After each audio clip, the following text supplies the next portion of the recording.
لله وكفى وسلام على عباده الذين اصطفى أما بعد أعوذ بالله من الشيطان الرجيم بسم الله الرحمن الرحيم فبما رحمة من الله لنت لهم ولو كنت فظا غليظ القلب لانفضوا من حولك فاعف عنهم واستغفر لهم وشاورهم في الأمر فإذا عزمت فتوكل على الله إن الله يحب المتوكلين صدق اللہ العظیم۔ ایک جمعہ سے پہلے مسلسل 3 جمعہ اللہ کے نبی صلی اللہ علیہ وسلم کی ایک حدیث مبارکہ کے اوپر بات چل رہی تھی، جس میں ایک صحابی نے اللہ کے رسول صلی اللہ علیہ وسلم سے تقریباً 26 سوالات کیے تھے، اور اللہ کے نبی صلی اللہ علیہ وسلم نے ان سوالوں کے جوابات دیے تھے۔ کچھ سوال آپ کی خدمت میں پیش کر چکا ہوں۔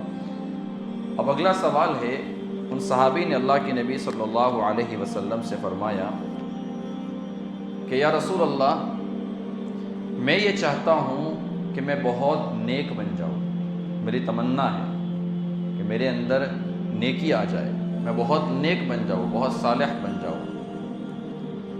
تو اللہ کے نبی صلی اللہ علیہ وسلم نے ارشاد فرمایا کہ اپنے اندر صفت احسان پیدا کرو۔ صفت احسان کیا ہے؟ مشکوٰۃ شریف کی دوسری روایت ہے، حدیث جبرائیل جسے ہم کہتے ہیں۔ اس میں جبرائیل علیہ السلام نے اللہ کے نبی صلی اللہ علیہ وسلم سے کچھ سوالات کیے تھے۔ اس میں سے ایک سوال یہ تھا، یا رسول اللہ مل احسان، احسان کیا ہے؟ تو اللہ کے نبی صلی اللہ علیہ وسلم نے ارشاد فرمایا، ان تعبد اللہ کأنک تراہ فإن لم تکن تراہ فإنہ یراک، او کما قال، کہ تم اللہ رب العزت کی عبادت ایسے کرو جیسے کہ تم اللہ رب العزت کو دیکھ رہے ہو۔ اور اگر یہ صفت پیدا نہیں ہوتی ہے تو پھر یہ تصور کرو کہ اللہ رب العزت مجھے دیکھ رہا ہے۔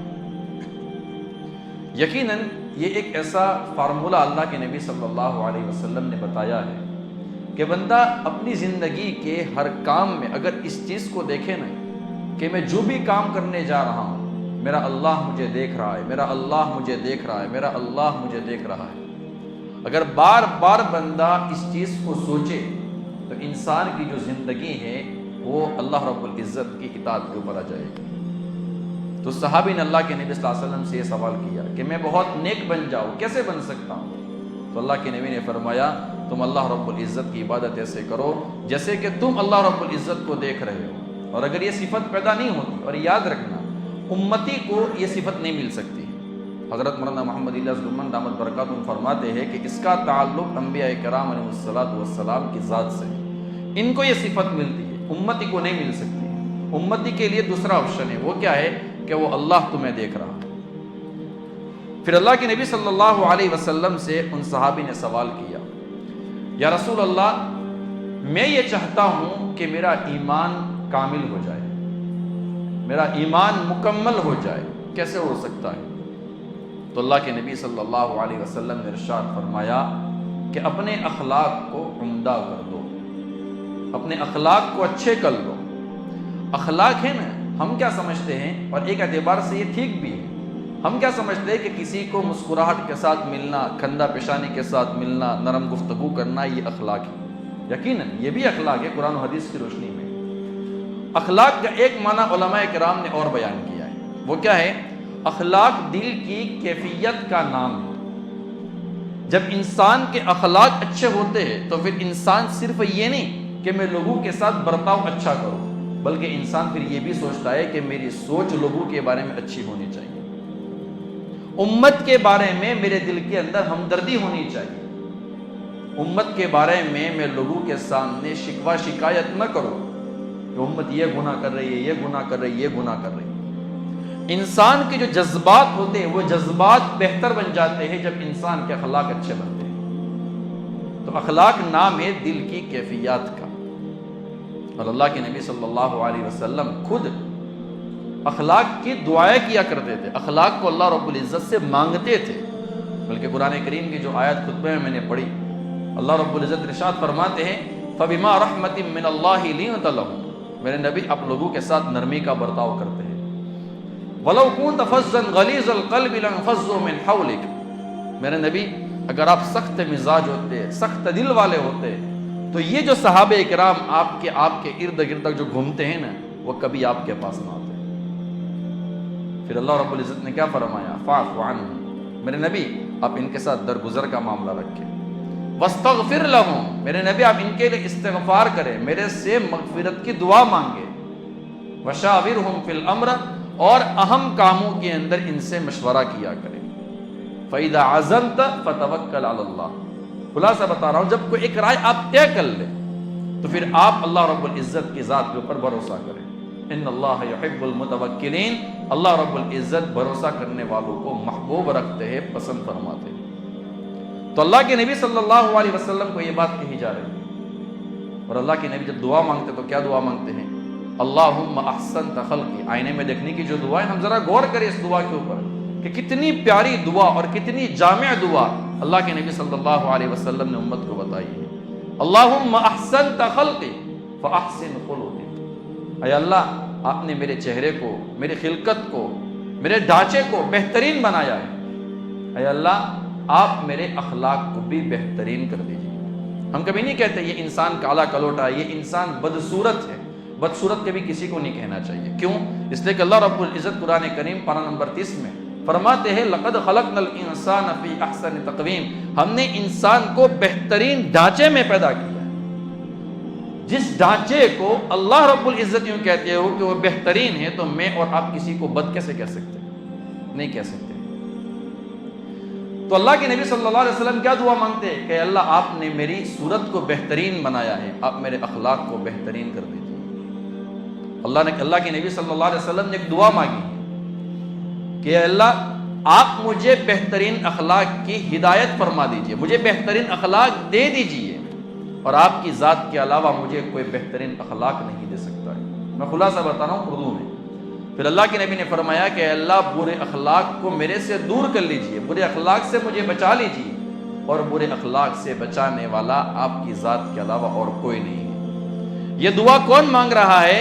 یہ وہ شخصیت دعا مانگ رہی ہے جس کے بارے میں اللہ قرآن کریم میں فرماتے ہیں، جن کے اخلاق کے بارے میں اللہ رب العزت قرآن کریم میں فرماتے ہیں وَإِنَّكَ لَعَلَىٰ خُلُقٍ عَظِيمٍ، میرے نبی ہم نے آپ کو بہترین اخلاق پر پیدا کیا ہے، آپ کے اخلاق بہت اعلیٰ ہے.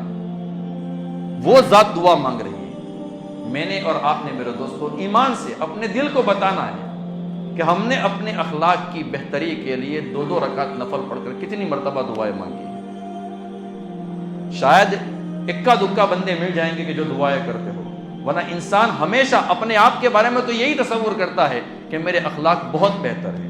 حالانکہ انسان کے اخلاق بہتر ہے یا نہیں ہے وہ انسان کے گھر والوں کو پوچھنا چاہیے، وہ بتائیں گے کہ میرا شوہر، میرا بھائی اور میرا بیٹا بہترین اخلاق والا ہے یا نہیں. تو ہمیں اپنے اخلاق کو بہتر بنانا چاہیے. اسی طریقے سے حضرت ابو ذر غفاری رضی اللہ تعالیٰ عنہ فرماتے ہیں کہ ایک مرتبہ اللہ کے نبی صلی اللہ علیہ وسلم نے مجھے 3 نصیحتیں کی. اور اللہ کے نبی صلی اللہ علیہ وسلم کے بارے میں وہ تو فرماتے کہ اللہ کے نبی نے مجھے وصیت کی ہے، یعنی میری وفات کے بعد بھی اس چیز کو آپ نے یاد رکھنا ہے. اللہ کے نبی صلی اللہ علیہ وسلم نے پہلی نصیحت کون سی کی؟ ابو ذر ہمیشہ جہاں پر بھی تم رہو اللہ رب العزت سے ڈرتے رہنا. پہلی نصیحت. دوسری نصیحت یہ کہ اللہ کے نبی صلی اللہ علیہ وسلم نے کہ اگر تم سے کوئی گناہ ہو جاتا ہے، کوئی برائی تم سے سرزد ہو جاتی ہے، تو اس برائی کے بعد فوراً کوئی نیک کام کر لیا کرو. کیوں؟ اس لیے کہ نیکی برائی کو مٹا دیتی ہے. اگر ہم سے گناہ ہو جاتا ہے نا تو فوراً 2 رکعت صلاۃ التوبہ پڑھ لے. گناہ ہو جاتا ہے 10 روپے صدقہ دے دے، 5 روپے صدقہ دے دے. کیوں؟ اس لیے کہ صدقہ دینے کی وجہ سے صدقہ اللہ رب العزت کے غصے کو ٹھنڈا کر لیتا ہے، کم کر لیتا ہے، مٹا دیتا ہے. ہم فوراً ایک نیکی کر لیں. گناہ ہو جاتا ہے، موقع نہیں ہے نماز پڑھنے کا، بیٹھے بیٹھے سورہ یاسین کی تلاوت کر لے. نہیں ملتا ہے 100 مرتبہ استغفار پڑھ لے. کیوں؟ اس لیے کہ گناہ مٹتے رہتے ہیں. تو اللہ کے نبی صلی اللہ علیہ وسلم نے حضرت ابو ذر غفاری کو دوسری نصیحت کون سی کی کہ ابو ذر اگر تم سے کوئی برائی ہو جاتی ہے تو فوراً نیکی کر لیا کرو، اس لیے کہ برائی نیکی کو مٹا دیتی ہے. پھر اللہ کے نبی صلی اللہ علیہ وسلم نے حضرت ابو ذر غفاری رضی اللہ تعالیٰ عنہ کو تیسری نصیحت کی، وہ یہ کہ لوگوں کے ساتھ تمہارا برتاؤ اچھا ہونا چاہیے. اخلاق تمہارے اچھے ہونے چاہیے۔ یہ نصیحت اللہ کے نبی صلی اللہ علیہ وسلم نے صرف حضرت ابو ذر غفاری کو نہیں کی ہے، حضرت ابو ذر غفاری رضی اللہ تعالیٰ عنہ کے واسطے سے پوری امت کو نصیحت کی کہ ان 3 نصیحتوں کے اوپر تم کو بھی عمل کرنا ہے۔ جہاں پر بھی رہو اللہ رب العزت سے ڈرتے رہو، برائی ہو جاتی ہے فوراً نیکی کر لیا کرو، اور لوگوں کے ساتھ تمہارا برتاؤ اچھا اور بہتر ہونا چاہیے۔ تو اللہ کے نبی صلی اللہ علیہ وسلم نے ابو ذر غفاری رضی اللہ تعالیٰ عنہ کو نصیحت کی۔ تاریخ دمشق کے اندر اچھے اخلاق یہ انسان کو کہاں تک پہنچاتی ہے اور کتنا فائدہ دیتے ہیں، اس کے اوپر ایک بات لکھی ہے تاریخ دمشق میں کہ ایک مرتبہ حضرت موسیٰ علیہ نبی علیہ السلام نے اللہ رب العزت سے پوچھا کہ باری تعالیٰ آپ نے فرعون کو اتنی لمبی مہلت کیوں دی؟ بعض روایتوں میں آتا ہے، تفسیر بغوی وغیرہ میں موجود ہے کہ 400 سال تک تو اس کو کبھی سر میں درد نہیں ہوا ہے، اتنی اللہ رب العزت نے اس کو مہلت دی۔ تو حضرت موسیٰ علیہ السلام کو اللہ رب العزت نے ارشاد فرمایا کہ موسیٰ، فرعون نے اگرچہ یعنی خدائی کا دعویٰ کر لیا، انا ربکم الاعلیٰ کہا کرتا تھا، سب کچھ میری آیات کو جھٹلایا، لیکن ایک اعتبار سے ایک حد تک اس کے اخلاق بہتر تھے، اس معنی میں کہ لوگ اس کو آسانی کے ساتھ مل لیتے تھے اور وہ لوگوں کے پاس بیٹھتا تھا۔ اس ایک عمل کے اوپر ہم نے اس کو اتنی مہلت دے دی، اور ہم یہ چاہتے تھے کہ ہم دنیا کے اندر اس کو مہلت دے دیں۔ ہمارے اکابرین بزرگان دین کو اللہ رب العزت نے کیسے اخلاق عطا فرمائے تھے۔ حضرت شاہ اسماعیل شہید رحمۃ اللہ علیہ کے بارے میں آتا ہے کہ ایک مرتبہ حضرت دہلی کے اندر کسی جگہ پر بیان کر رہے تھے، مجمع بھرا ہوا تھا، اور ایک بندہ آیا اور آ کر کہتا ہے کہ اسماعیل آپ ولد الزنا ہو۔ کیا مطلب ہے؟ کہ آپ زنا سے پیدا ہوئے ہو، آپ حلال کی اولاد نہیں ہو بلکہ حرام کی اولاد ہو۔ میں اور آپ تو شاید اس وقت ہم برداشت نہیں کر سکتے تھے۔ حضرت شاہ اسماعیل شہید رحمۃ اللہ علیہ بڑے بڑے ہوتے ہیں نا، ان کا جو تحمل ہوتا ہے، اس لیے جب بندے کو اگر نہیں کہتے کہ بندے میں لیڈرشپ کی نشانی کیا ہے کہ بندہ لیڈر ہے، لیڈر جو ہوتا ہے اس میں برداشت کرنے کی طاقت ہوتی ہے، اور جس میں برداشت کرنے کی طاقت نہ ہو وہ لیڈر بننے کے قابل نہیں ہوتا ہے۔ لیڈر کیسا ہوتا ہے؟ جو سب کو لے کر چلتا ہو۔ لیڈر کیسا ہوتا ہے؟ جس کو سب کو لے کر چلنا آتا ہو، اور جو بندہ اپنے نفس کی رائے کے اوپر چلتا ہو، اپنی منمانی کے اوپر چلتا ہو، تو وہ بندہ کبھی لیڈر نہیں بن سکتا۔ آپ دیکھ لو، اپنے سماج میں آپ غور کر لو، پوری دنیا کے اندر آپ غور کر لو، لیڈر وہی ہوتا ہے۔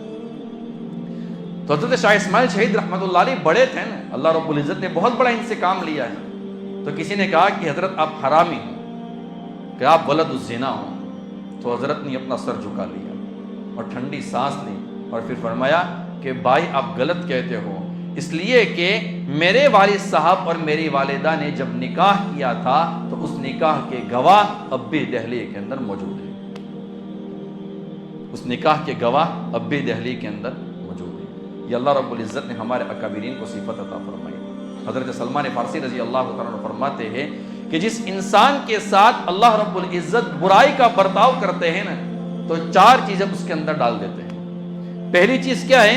حضرت سلمان فارسی رضی اللہ تعالیٰ عنہ فرماتے ہیں کہ اللہ رب العزت اس کے اندر سے حیا کو چھین لیتا ہے، حیا اس کے اندر سے ختم ہو جاتی ہے، پھر اس بندے کا مزاج جو ہے نا وہ کھٹا ہو جاتا ہے، پھر بندے کے چہرے کے اوپر ہر وقت 12:30 پونے 1 بجا ہوا رہتا ہے۔ جس بندے کے اندر سے اللہ رب العزت حیا کو کھینچ لیتا ہے نا، اس میں یہ چیز پیدا کر دیتا ہے۔